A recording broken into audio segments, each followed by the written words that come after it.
पंचम श्रेणी आज मातृभाषा कालांश को समस्त भाई भाई मानू स्वागत तथा अभिनंदन। आम पूर्व कालांश वाक्यर अंश भित्ति पदर प्रकार भेद दृष्टि विशेष्य पद पढ़ी सारी नहीं। तो आज आम अच्छी परवर्ती कालांश अच्छी आमर विशेषण पद। भाई भाई मैंने ये विशेषण पद आमको बहुत गुरुत्वपूर्ण आम मान आमको व्याकरणगत नमूनार गोटे प्रश्न विशेष्य पद को विशेषण रूपांतरित करवा किंबा विशेषण पद को विशेष रूपांतरित करवा आमको पड़ी थाए। तो आम ध्यानपूर्वक शुणा।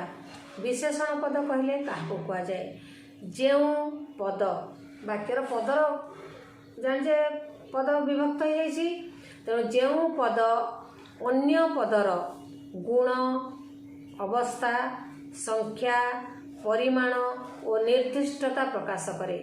मन रखिबा वाक्य जो पद अन्य पदर गुण अवस्था संख्या परिमाण और निर्दिष्टता प्रकाश करे ताको आमे विशेषण पद बोली कहूचे। कौन कहूचे? विशेषण पद बोली कहूचे। यही विशेष्य पदर जमी प्रकार भेद अच्छी विशेषण पदर मध्य सेमती प्रकार भेद अच्छे। किंतु पंचम श्रेणी आम पढ़ुचे आमपाई विशेष सबु प्रकार जानिबार आवश्यकता मुझे मन करूना। आमपाई बहुत कठिन हो आम धीरे धीरे जो उपर श्रेणी को जीव आम जाना। तथापि आज मु प्रकार भेद अल्प मात्रा तुमको देवी बा जनईदेवी। विशेषण को साधारण भाव में भाव दृष्टि नाम और भाव दृष्टि दुई भाग विभक्त करा जाए। केते भाग दुई भाग विभक्त करा जाए। प्रथमटा हूँ नाम विशेषण द्वितीय हूँ भाव विशेषण। नाम विशेषण कहले कौन? विशेष्य और सर्वनाम पद को विशेषित करुवा विशेषण पद मान को नाम विशेषण कहुए।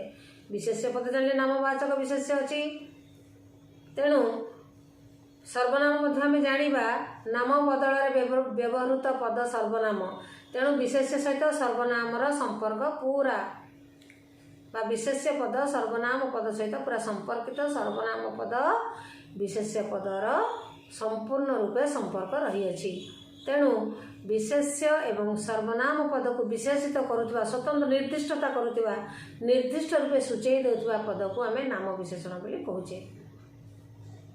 द्वितीय आसला भाव विशेषण। क्रिया को विशेषित करुवा विशेषण पद को भाव विशेषण कहुए।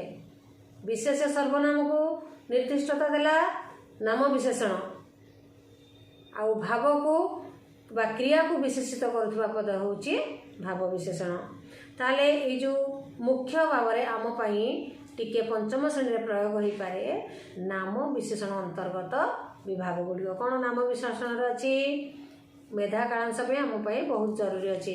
परवर्ती कालांश आम गीत आकार विशेषर विशेषण रूपांतर सबू पद गुड़िकर संज्ञा जाना।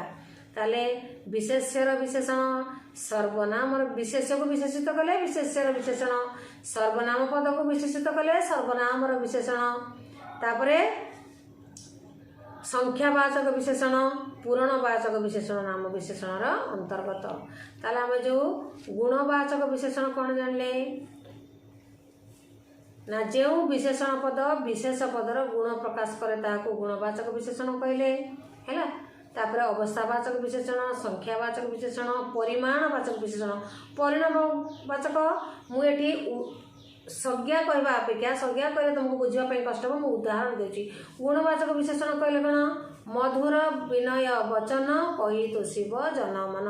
मधुर वचन वचन को मधुर शब्द टी वचन कौ गुण को प्रकाशित कला मधुर गुण को प्रकाशित कला ताले मधुर होउची गुणवाचक विशेषण।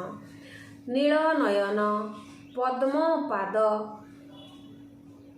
पंडित लोक विकासशील राष्ट्र मिथ्यावादी मनीष भोकिला पशु एगुड़िक हूँ आमर गुणवाचक विशेषण। भोकिला अच्छी अवस्थावाचक विशेषण।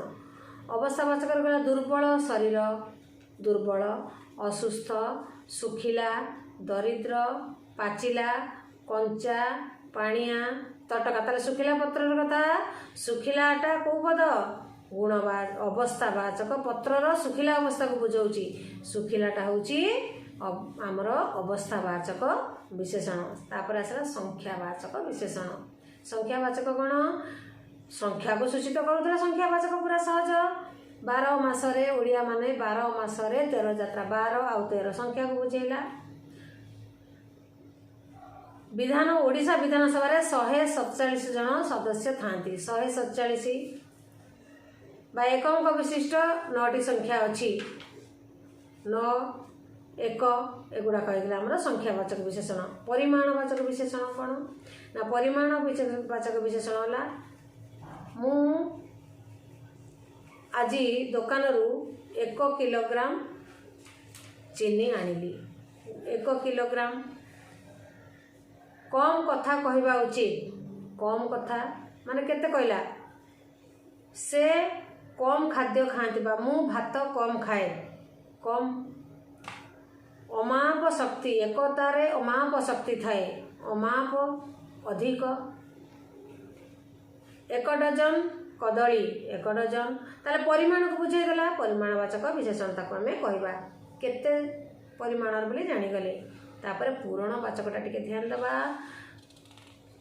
विशेषण पद संख्यारु संख्यावाचक विशेषण गला 12 1 10 सहस्र हजार शत संख्यार गला।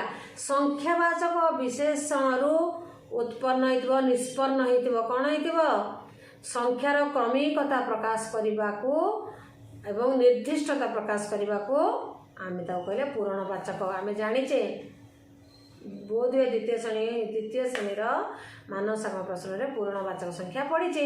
एटा ही ताहा कौन 1 कहले प्रथम 2 कहले द्वितीय 3 कहले तृतीय 4 कहले चतुर्थ 5 कहले पंचम।